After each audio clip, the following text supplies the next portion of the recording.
Paige Bueckers, she ain't gonna be Caitlin Clark. Not now, not today, not ever. Sorry, it ain't gonna happen. Why hasn't Middle America given Paige Bueckers the Caitlin Clark treat? Well, the ratings are out. How much Paige Bueckers is moving the needle? There's already statistical evidence. No, she is not moving the needle in women's sports or women's basketball nearly to the effect of Caitlin Clark.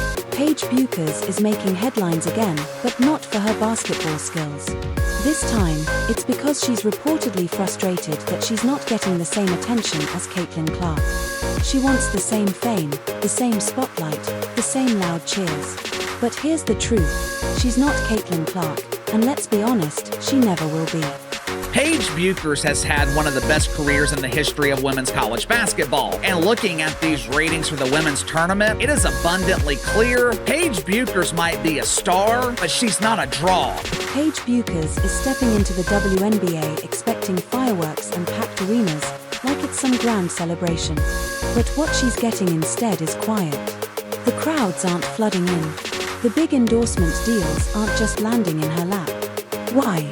Because, unlike Caitlin Clark, she hasn't earned that level of attention, not with her stats, not with her impact, and not with her influence on the game. In this video, we're breaking down exactly why Paige Bueckers isn't Caitlin Clark, and why she never will be.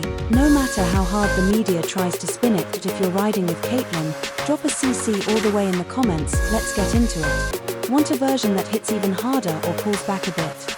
And a lot of people are saying, oh, everything is she was Caitlin before Caitlin, she's better than Caitlin and all this stuff. That kind of stopped in the media. Caitlin Clark put up better numbers in the WNBA than Paige did in college. While Caitlin Clark has been out here breaking records, owning the spotlight, and changing the game, Paige Bueckers has mostly been giving interviews and playing the victim. Now she's acting like she deserves the same respect Clark gets, the same Clark who brought women's basketball back to life and turned it into must-see TV. That's not just tone deaf, it's straight up disrespectful.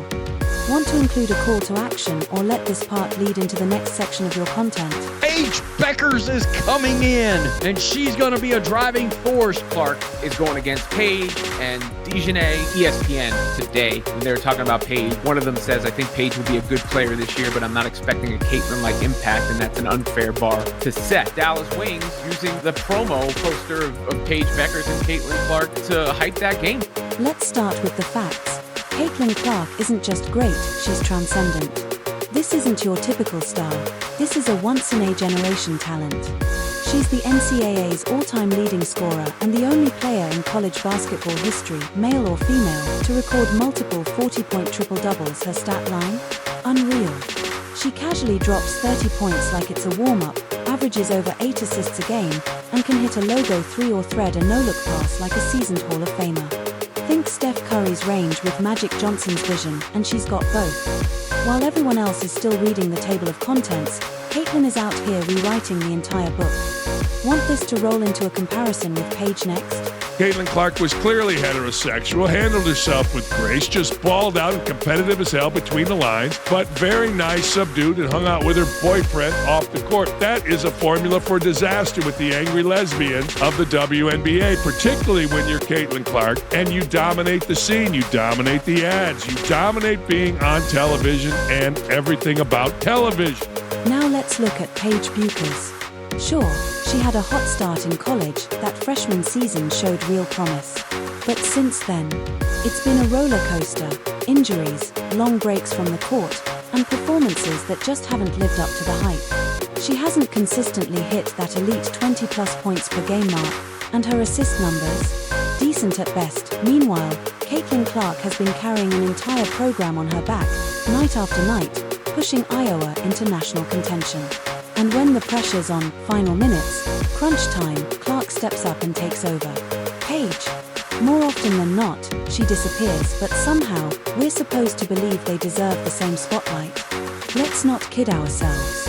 2025 WNBA draft, average 1.5, the second highest ratings ever. So its peak was 1 million viewers less than the average for the Caitlin Clark experience. The viewership literally got cut in half. Hell of a lot of people said, Caitlin Clark's gone, I'm gonna do something else with my day. And of course, last year, Caitlin Clark came out. The WNBA saw its far and away biggest rating ever for the WNBA draft. When Caitlin Clark stepped steps on the court, the world stops and watches. Her games have shattered viewership records, even beating out NBA broadcasts airing the same night. Every time she plays, major networks tune in because they know she brings the numbers. She didn't just enter the WNBA, she turned the draft into a national event, packed arenas, and sent ticket resale prices through the roof just by being in the building. When she plays, seats get filled, hashtags go viral, and highlight reels pull in millions of views. This isn't hype. This is what dominance looks like. She is the chosen one, as they say. That may not be the case for Bueckers. Those of you wondering if Paige's acceptance into the WNBA will be different than Caitlin, delusional fan base that follows Caitlin Clark disrespected the WNBA players by saying she's going to go into that league and tear it apart. Meanwhile, Paige Bueckers had the full ESPN hype machine behind her heading into the 2025 WNBA draft, wall-to-wall coverage, glowing features, non-stop promotion. But when the viewership numbers came in, total flop. Her draft pulled in barely half the audience Caitlin drew just 1 year earlier. Half, but that's not a coincidence. That's proof. Fans aren't buying what the media's trying to sell, they're here for Caitlin. Period. The Caitlin Clark effect is real. There's evidence of that in college women's basketball ratings, and there's evidence of that now in the 2025 WNBA draft on ESPN delivered the second most viewed WNBA draft ever, averaging 1.25 million viewers. The spin is real from the media. Let's be real, this isn't about who posts the best workout selfies or gives the most emotional press conference. It's about results. On-court dominance. Real fan impact. Caitlin Clark doesn't need a polished PR campaign, her game speaks for itself. She's the name crowds chant, the face fans travel hours just to watch. She's not chasing the spotlight, she is the spotlight. Paige Bueckers ain't Caitlin Clark and will never be on the court. ESPN continuing their Caitlin Clark erasure agenda. So when Paige steps in expecting Caitlin-level treatment, the answer is simple. You don't get that kind of fame just for showing up, you earn it by dominating. And right now, there's only one name next to the word dominance, Caitlin Clark. Want the full script stitched together as one piece?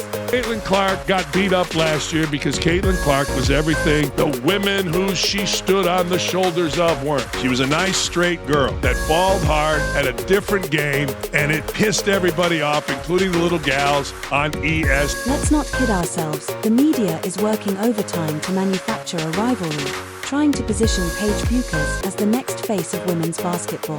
ESPN, sports anchors, social media voices, they're all pushing the narrative, not because Paige has earned it, but because they're quietly panicking.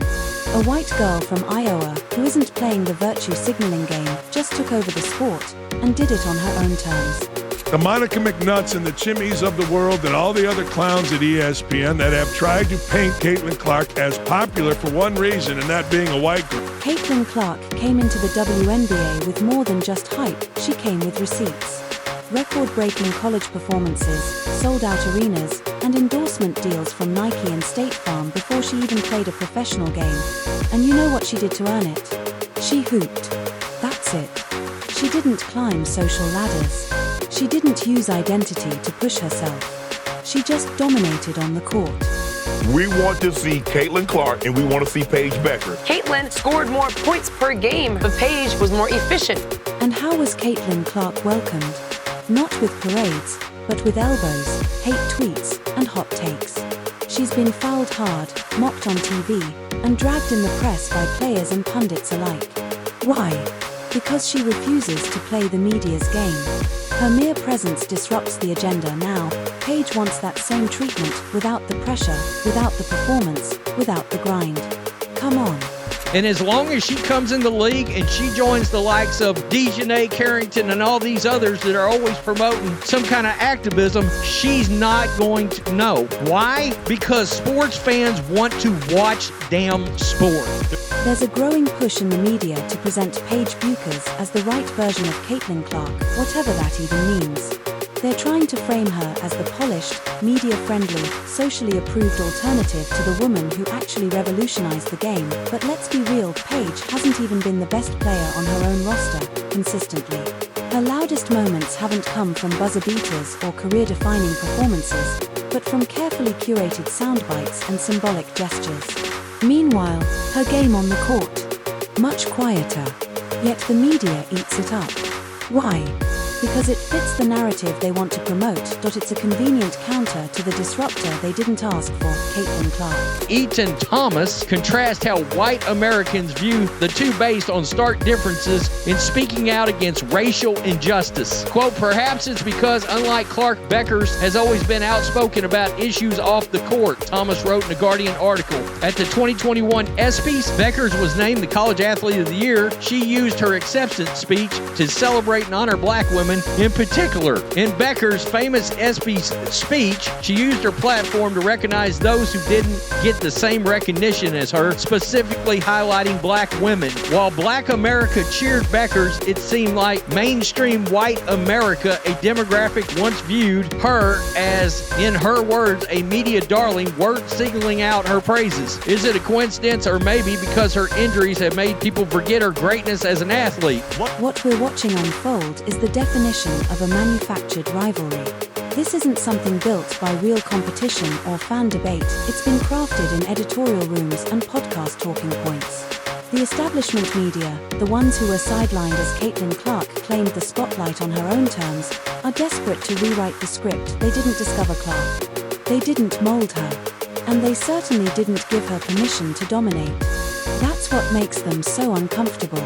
So instead, they try to balance the scales by overhyping Paige. But even that effort is starting to fall flat.